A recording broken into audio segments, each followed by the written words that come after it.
জানো তো, দুটো ছেলে মেয়েকে নিয়ে প্রত্যেকটা দিন রাত্রি এখন আমার ওই পাগলের মতোই কাটছে। চলো তোমাদের সাথে শেয়ার করে একটা দিন।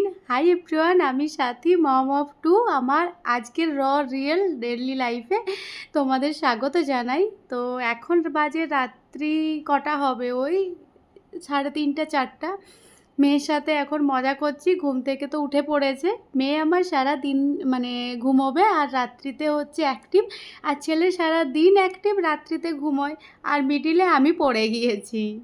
ঘড়িতে এখন ভোর ওই 3:30 4টা। আর এদিকে রাত্রিবেলার যে ভিডিওটা মানে আগের ভিডিওটা, সেটা তো তোমাদের সাথে গতকাল শেয়ার করেছি। আর এরপর হচ্ছে ছেলে মানে ঘুমোলো কটায়, ওই 12:30 1টার দিকে, আর মেয়ে ঘুমিয়েছিল 12টার দিকে। ঠিক আছে, 12টা পৌনে 12টায় ঘুমিয়ে পড়েছিল। এরপর ওর ঘুম ভেঙে গিয়েছে 3টার সময়। আর এদিকে তারপর ছেলে ঘুমিয়েছে, মিডিলে আমি মাত্র 1 ঘন্টার মতো শুতে পেয়েছিলাম। আর দেখো, ও এই সময় এত অ্যাক্টিভ থাকে, সারা দিনে কোনো সময় এরকম অ্যাক্টিভ থাকে না মেয়ে আমার। তো রিশুর এই সময় আমি ঘুমিয়ে পড়লেই ও আমাকে টেনে তুলবে, তারপর ওর পটি হবে, তারপর আমার চুল ধরে টানবে, আমাকে এরকম ওর সাথে মজা করতে হবে, তাহলে ও ভালো থাকবে, ও চেঁচাবে না। যদি আমি কোনো কারণ মতো চোখ বন্ধ করেছি বা আমি একটু ঘুমিয়ে পড়েছি, ব্যাস কি চেঁচাতে শুরু করবে, মানে বলে বোঝাতে পারবে না। ওর সাথে সব সময়টি আর কি এরকম মজা করতে হবে, ও তাহলেই খুশি। এরপর সেটা রাত্রিবেলাতে প্রতিদিন ওই 2:30 3টা 3:30 থেকে শুরু হয়, সকাল ওই 6:30 7টা 7:30 অবধি।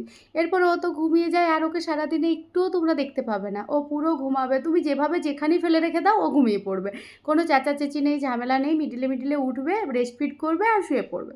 আর আজ তো হাজব্যান্ড বাড়িতে নেই, ও তো সারাদিন রাত্রি ডিউটি রয়েছে। Hello, good morning. সকাল সকাল কী কী কাজ করেছি আর কী কী ভুল কাজ করেছি সব শেয়ার করি ভাবলাম। তো এই যে একজন উঠে পড়েছে। গুড মর্নিং বলো। Good morning. Good morning. দাঁতগুলো সব গেছে, দেখি কি করো। সব দাঁত, কালকে রাত্রি 12টার সময় একটা দাঁত পড়েছে, তাই তো। তার গিফট এখনো পায়নি, বলছে দুধের দাঁতটা পরিয়ে নিয়ে গেল না, গিফট দিয়ে গেল না, কি ব্যাপার। ঠিক, আজকে পরীটা আসতে পারেনি, ঘুমিয়ে পড়েছিল, কালকে আসবে পরী, ঠিক আছে। এরপর সকাল সকাল জল তল ভরাভরি যা সব কাজ করেছি, বাট যে কাজটা করেছি একটা বড় কাজ করেছি, সেটা হচ্ছে এই যে সকাল সকাল কাপ ভেঙে দিয়েছি। কি আর করা যাবে, সকাল সকাল গেছে একটা কাপ। জানো তো, রাত্রিতে তো ঘুমোতে পারিনি। এরপর ওই 1-1.5 ঘন্টার মতো ঘুমিয়েছিলাম, তারপর হঠাৎ দেখি 7:30 বেজে গিয়েছে। এরপর জল ভরতে হবে, কর্পোরেশন থেকে সকালবেলাতেই জল আসে। তাড়াহুড়ো করে ঘুম ঘুম চোখে এসে বাসন, ওই বাসন বলতে কিছুই ছিল না, ওই একটা কাপই ছিল আর একটা গ্লাস ছিল, তার কাপের ডাটি ভেঙে গিয়েছে, ঘুমিয়ে ঘুমিয়ে মাজতে গিয়েছি। আর তারপর জল টল ভরেছি। আর এদিকে হাজব্যান্ড চলে এসেছে, ওই 9টা 10-15 দিকে এসেছিলো। তারপরে আন্টি এসেছিলো ঘর ঝাড়ু পোছা করতে। তারপর যাওয়ার পরে এখন আমি সব কাজবাজ করছি, মেয়েকে উঠিয়েছি। তো ওকে নিয়ে হাজব্যান্ড এখন রয়েছে ছেলে মেয়েকে নিয়ে, আর আমি এখানে ছেলের জন্য একটা মিল্কশেক বানালাম। আর তার সাথে সাথে আমার ফ্রিজে একটু ওই ধোসা ব্যাটার রয়েছে, তো সেটাই ভাবছি বের করে আমাদের জন্য এখন একটু ব্রেকফাস্ট বানিয়ে নেব। আর মানে ওটা মানে হলো আজ 3-4 দিন আগের ধোসা ব্যাটারটা রয়েছে, তো আর ওটা রাখবো না, তো ঝটপট এটা দিয়ে একটু ধোসা বানিয়ে নেব, কারণ একটু কালকের ডাল রয়েছে। আর তার সাথে সাথে একটু আলু সেদ্ধ রয়েছে, যেটার ওই আলুর একটু পুর বানিয়ে নেব। আর এদিকে ছেলের জন্য এই মিল্কশেকটা বানাচ্ছি। এখানে ওই যেটা নর্মালি বানাই, তোমরা মনে হয় আমার ম্যাক্সিমাম ভিডিওতে এটা দেখেছো, ওই যে দুধ, খেজুর, ভেজা বাদাম, তার সাথে একটা কলা পাকা, এইসব মিক্স করে এটা বানিয়ে দিই, ও সকালবেলাতে খায়।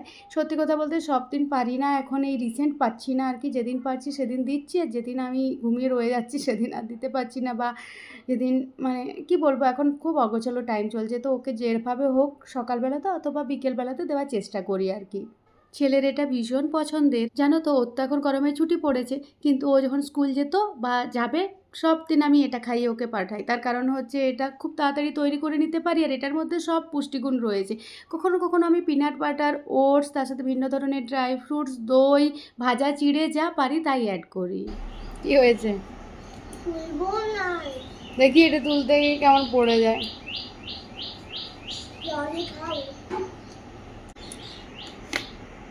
দেখছো দুষ্টুমিটা, ও স্ট্র দিয়ে খাওয়ার জন্যই এই কাণ্ডটি করেছে, যাতে ওটা তুলতে না হয়, তাহলে মামা স্ট্রটা দেবে আর চচা করে খেতে হবে না। শুধু দুষ্টুমি করে। এই ছেলে আর বাবা দুজনের কাণ্ড দেখলে মাঝে মাঝে আমার রাগও লাগে, আবার হাসিও পায়। দেখো আর একজন এত ঝামেলার মধ্যেও নিয়ে এসেছে ফ্রেশ সজনে পাতা, যেগুলো সে মোরিঙ্গা পাউডার বানাবে। বাজারে কিনতে প্রচুর দাম পড়ে। এছাড়া এগুলো সুপার ফুড, এগুলো খাওয়া ভীষণ ভালো। সে সকাল সকাল এক গুচ্ছি নিয়ে এসে ধুয়ে ধুয়ে এগুলোকে এরপর রোদ্দুরে শুকাবে।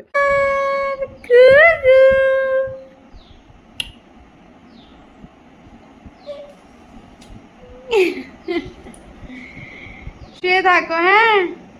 আর এই যে মশলা ধোসা বানানোর জন্য এখানে ব্যাটারটা তো বেশ ঠান্ডা রয়েছিল, ফ্রিজে ছিল, ভুলে গিয়েছিলাম বের করতে। তোর মধ্যে নর্মাল জল, তার সাথে অল্প একটু লবণ আর সাম্বার মশলা মিক্স করে রাখলাম। আর এদিকে কয়েক টুকরো আলু সেদ্ধ রয়েছে, সেটা দিয়ে মশলা আলু বানিয়ে নিলাম। তার সাথে একটু ডাল ফ্রিজে ছিল, গরম করে নিয়েছি।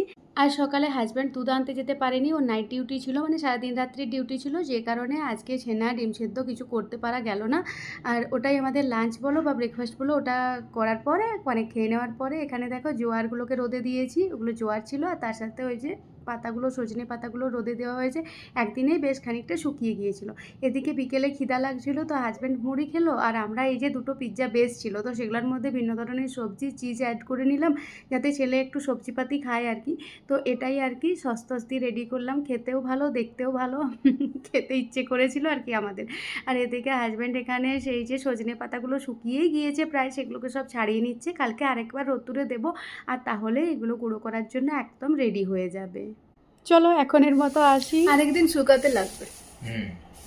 জায়গায় পুরো একটু হুম।